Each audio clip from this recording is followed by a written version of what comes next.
So, be mindful, be careful about action, decisions na gagawin this month. Yun lang naman ha.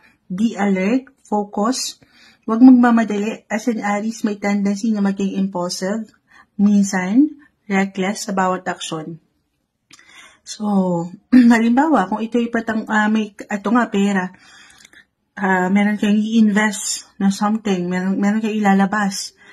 Kahit sa simpleng enerhiya nga lang at walang kaakibat na pera, di ba?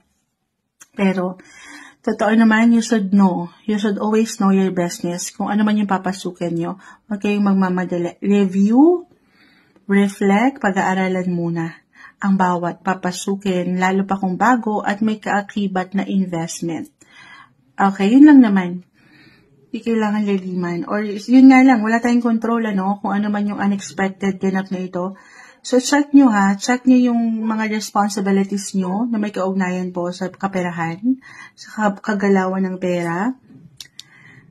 Oo, meron kayong kailangan i-balance dyan. Ngayon pa lang, check nyo na guys, baka meron kayong makaligtaan pagdating sa inyong mga sweldo, bills, payments, at dito baka mailang, dyan yun mag-reflect, mailang charges na hindi nyo asahan.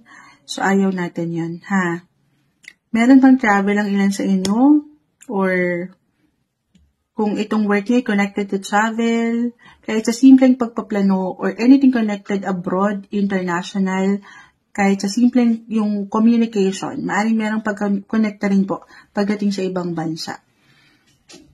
Okay, especially long distance relationship na, ayan, para sa ilan sa inyo.